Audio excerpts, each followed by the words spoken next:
Climbing Machu Picchu. Everything you need to know from my real experience. Today, I'm taking you with me to one of the most unforgettable places on Earth, Machu Picchu. Not the brochure version, not the travel agency script, but the real experience. The early wake UPS, the altitude, the train with glass ceilings, the village with no cars, and the climb that's easier than you expect, but more emotional than you imagine. If you've ever dreamed of standing above the clouds, surrounded by ancient stone walls and mountains that feel alive, this episode will show you exactly what it's like. What I learned, what surprised me, and what I wish I knew before I went. Let's start the journey. Machu Picchu is a 15th century Inca citadel built high in the Andes Mountains of Peru, sitting at about 7,970 feet, 2,430 meters, above sea level. It was never discovered by the Spanish during their conquest, which is why it remains one of the best preserved archaeological sites in the world. Today, it's recognized as a UNESCO World Heritage Site and one of the new 7 wonders of the world. But beyond the facts, Machu Picchu is a place that feels alive. The mountains, the clouds, the terraces, the stonework. Everything seems intentional, almost spiritual. Machu Picchu is more than an archaeological site.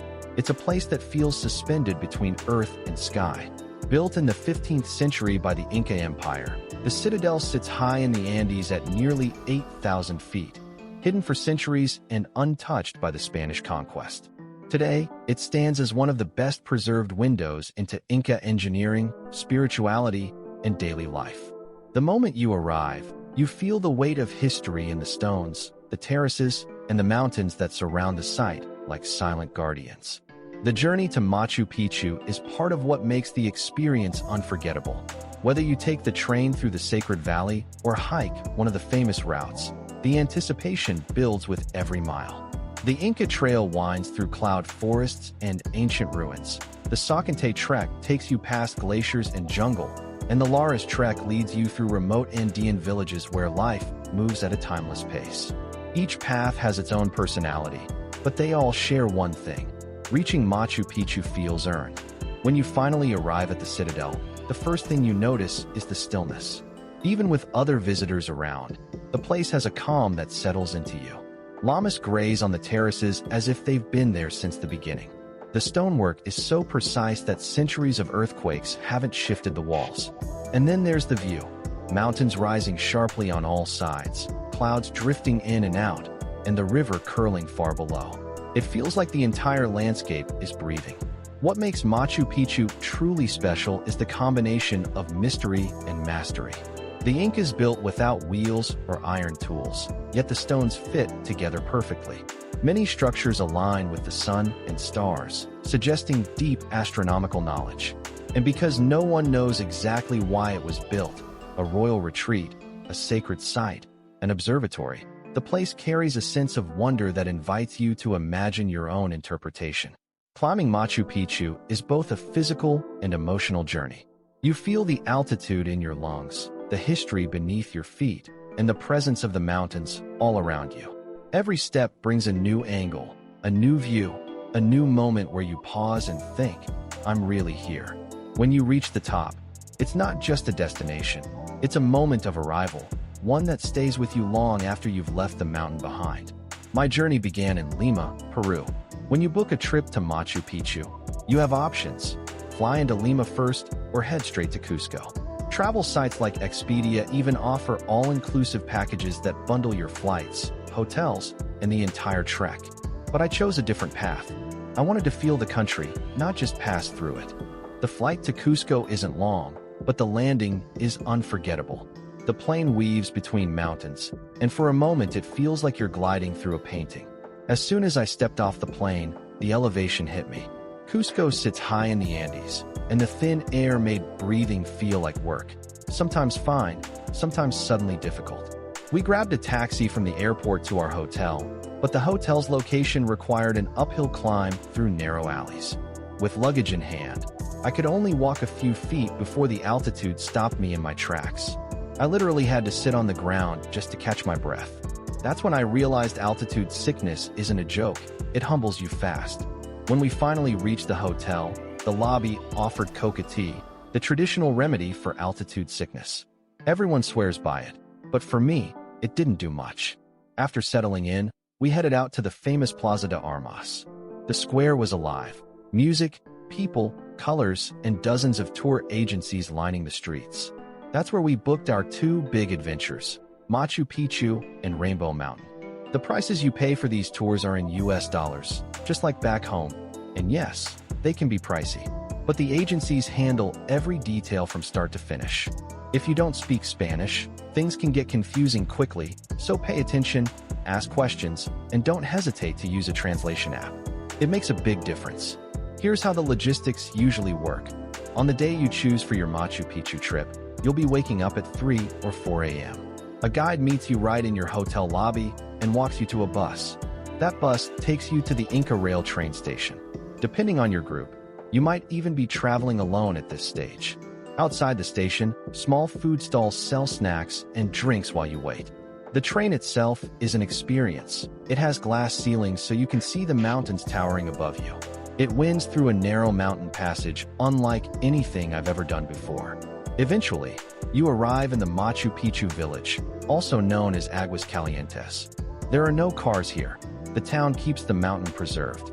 Instead, you'll find restaurants, cafes, and plenty of little shops. Stray dogs wander around like they're part of the community. It's a beautiful, peaceful village. Since food isn't allowed on the mountain, this is your chance to eat. Water is allowed, so make sure you bring some. From the village, you'll take a bus at a specific time, the time printed on your ticket. To board, you need both your permit and your passport. Peruvians are very strict about these formalities, so keep everything handy. The funny thing is, once you reach this area, the altitude sickness disappears. Neither the village nor the mountain itself gave me any trouble. The climb is surprisingly easy, and the views are absolutely breathtaking. You'll be placed into different groups, and your guide will walk you through the history, the ruins, and the entire process. Whatever your travel agency explained earlier is exactly what you'll follow here. Everything is organized, structured, and runs like clockwork. If you choose the hiking option with a guide, they'll take you along designated trails and explain the significance of each viewpoint and structure. This part of the experience feels more immersive. You're not just seeing Machu Picchu, you're understanding it. One thing people forget is that the mountain area is full of insects, especially in the warmer months. Bring insect repellent. You'll thank yourself later. The last thing you want is to be scratching your way through one of the most beautiful places on Earth. If the day is cloudy, you might not see the full panorama. The mountains love to hide behind the mist. But on the day I went, the weather was perfect. Clear skies, warm sun, and endless visibility. It was October, and the timing couldn't have been better. Getting back is the reverse of what you did to go. Cusco itself is a beautiful and incredibly tourist-friendly city. It has everything you'd expect, even a Starbucks. And let me tell you, that cup of tea there felt like gold after dealing with the altitude. Walking through the narrow alleys reminds you of places like Venice, Italy. The streets have character, charm, and a sense of history that pulls you in with every turn. And the food. Peru is a culinary paradise. Restaurants in Cusco know how to create an atmosphere. Warm lighting, romantic settings, live music, and sometimes even dancing. Couples, be prepared. This city knows how to set the mood. Try the black maize juice, chicha morada. It's refreshing and unique. The steak in Peru is on another level, tender and full of flavor. And the desserts, don't even get me started. You want to try everything. And when it comes to food, Peru never disappoints. If you want to try the best of Cusco and the surrounding region, here are some must-taste dishes and drinks. Chicha morada, the famous black maize juice, sweet, refreshing, and uniquely Peruvian. Lomo saltado, stir-fried beef with onions, tomatoes, and fries, a national favorite. Alpaca steak, tender, flavorful, and surprisingly lean, a must-try in the Andes.